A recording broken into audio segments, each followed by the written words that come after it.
Uh, All right. So this is my person, Caroline here. She is my sister and also my best friend. And we got into a dialogue around what thoughts are. Are thoughts objects? And I was coming from a place of thoughts are not objects. And Caroline had some other perspectives on the matter. So we were going to have a conversation about it, but I said, why not just let our nerdiness of wanting to explore this come out through a video?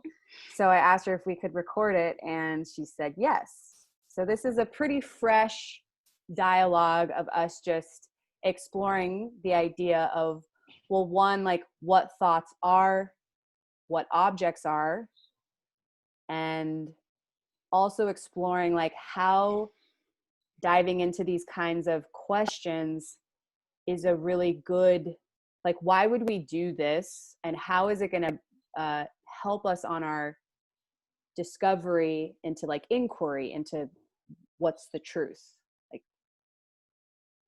So yeah. yeah. Yeah. So you want to start with what are thoughts? Yeah. So what I really appreciated about your video too was watching you relate to your direct experience in just having in proposing a question, and then watching you be curious with yourself and like tap into your direct experience. And I found that like really powerful to see, like to watch that process happening. And We don't just see that very often, do we? no, because it doesn't happen very often. But it's because I think people reference what we're going to talk about, which is their thinking. You know, we're constantly referencing thinking rather than direct experience. So I was, yes, just really wanting to like acknowledge how much I appreciated that was really cool to see that. So that is definitely something. Oh yeah. Well, I just want to say she's referring to a video that I posted called the Anna Mala I am separate belief. That I just posted recently. So that's the video she's referring to. But yes, yeah, keep going. Yeah. And I think, I mean, again, like we're talking about, I can't know what was happening for you in that process because I'm just observing it, and I'm just, whatever I'm directly experiencing is what's happening for me. But I do feel like in this conversation, just that I'm excited about like having this conversation while also using that practice together. Because I think, it's really valuable, and I don't think that a lot of people even know it's an option. Yeah.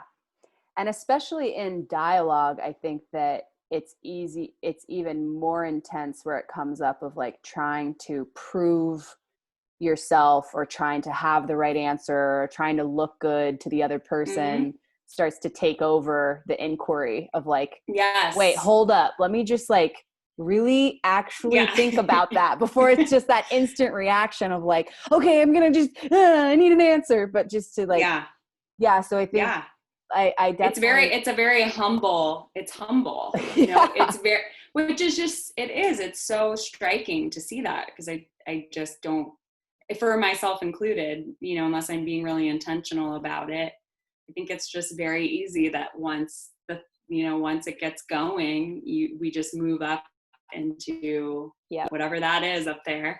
So yeah, it's a very humble stance. I feel like it's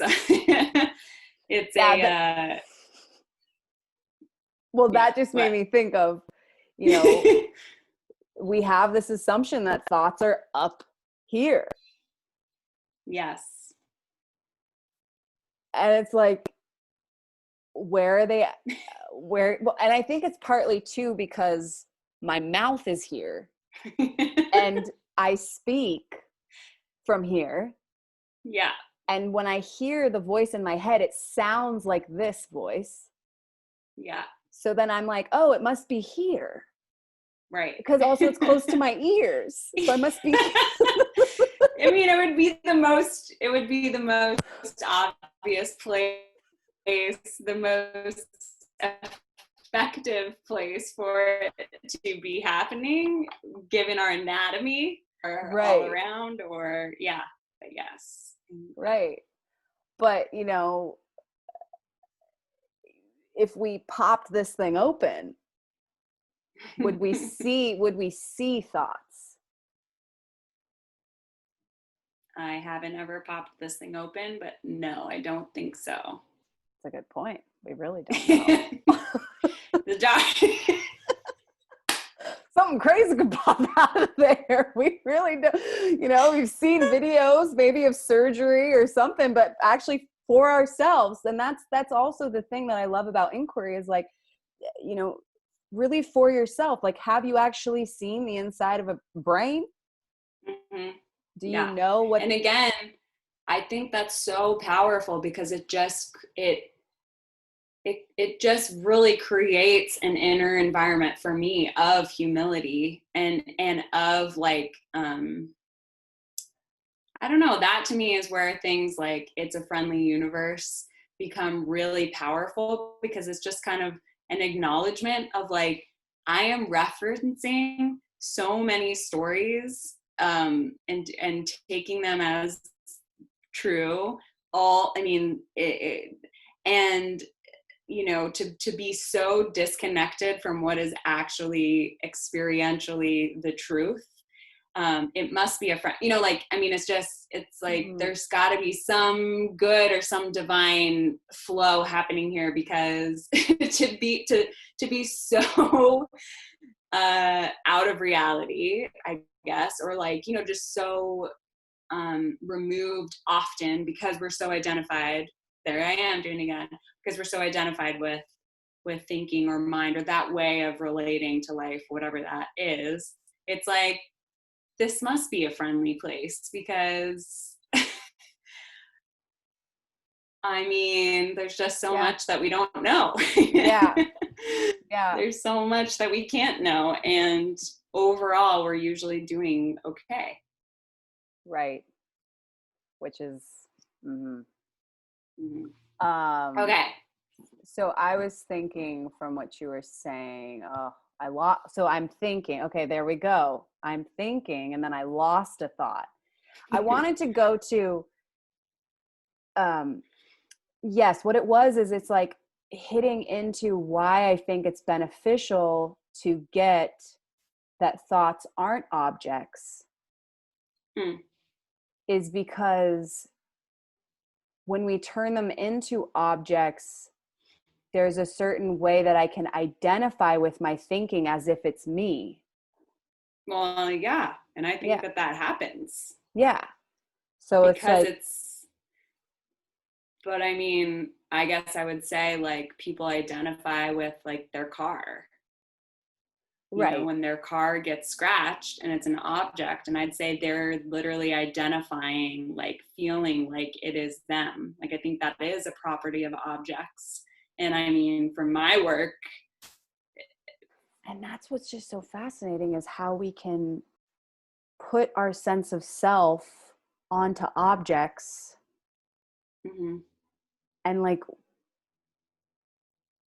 why would we do that? Why are we doing that? Because we can. Because we can't. But like, but here, let me throw in, because we did, so we can sidebar Tom, but in a conversation with him about thoughts, like the literal name of the episode was We Think Because We Can. Like, there's no reason why we, you know, there's no, because that's just trying to find meaning, which is another kind of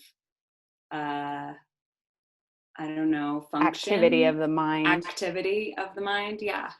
But it's like, okay, or just trying on, we think because we can, we just do, just do it because we can. But anyway, where we got to with the thoughts being objects was this idea that thoughts there's no intelligence inside of a thought. Hmm. and and and I'm just going to propose it, and then I want to acknowledge that I feel like I could do more around directly experiencing what I'm going to propose. So that's what I hope to do. Okay. But the idea being that an object, that a thought is like a tool. Like every object kind of has a purpose not a purpose, it's used for something that kind of that makes it what it is, unless we're just directly experiencing it. But like your chapstick or your pen or this bowl, like the idea is like a thought is the same, it has the same function in that it's a tool that's used. So I'm following that, and that works for me. But the place where is like, but a thought is it's like, it's very different than, like, I can't show a thought to you like I could show you this glass. That physical object. Yeah, the physical object. Even the body is a physical object as well. So it's like, but we can distinguish it, and we can describe what happens when we use it. So let's do an example. Like,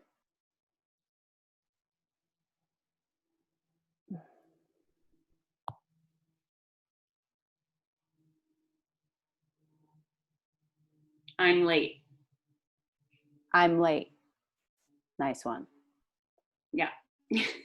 I'm also late. have 5 minutes. Oh, 5 minutes shit. until my session. Okay, you are late. I'm late. I'm okay because I can just end in a second. Hop right in. Okay. Yeah. Okay. So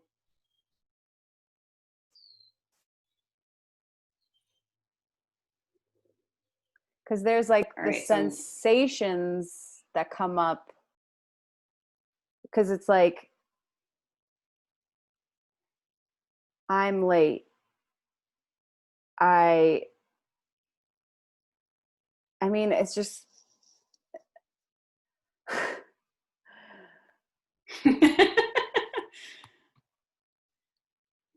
so you're saying that you can use it like a tool, like you could use an object like a tool. So the thought is being used to activate me to do something, or I'm using it as a tool for something.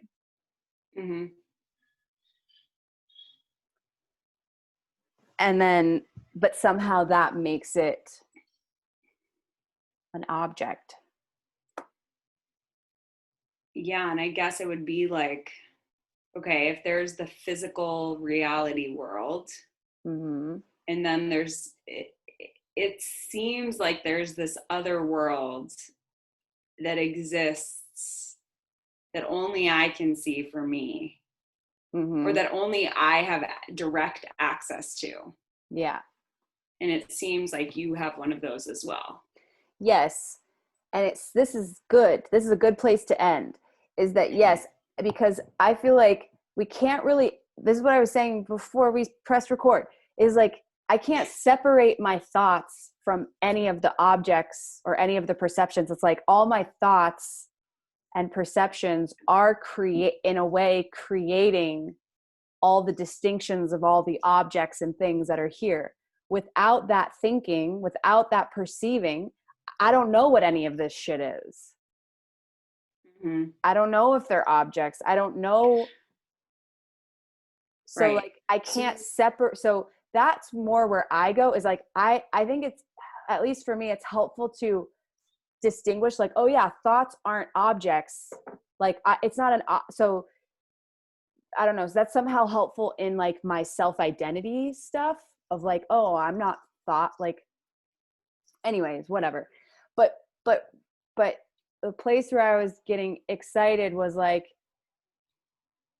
when I'm perceiving everything, like my thoughts are actually it seems like my thoughts are also like creating this reality, which for me to be seeing it and perceiving it in the particular way that I am.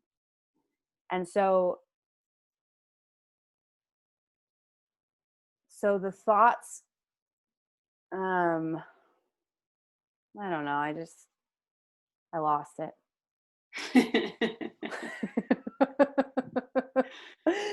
Like, but it is, yeah, it's like, I guess in the same, but yes, I see that it's like a thought on top of the object. And so maybe it's also like it's kind of like the first generation, second generation kind of thing, because I feel like what we started the call with was saying the difference between directly experiencing something and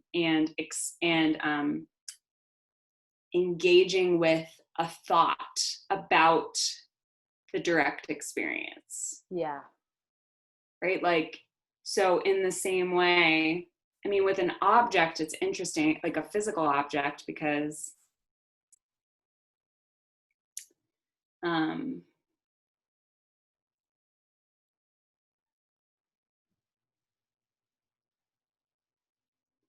it's like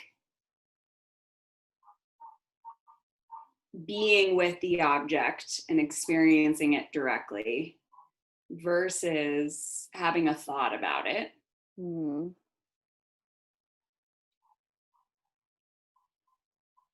And I guess like we can think about our thinking. Oh, I have to go. Okay. Love you. Dang it. Love you.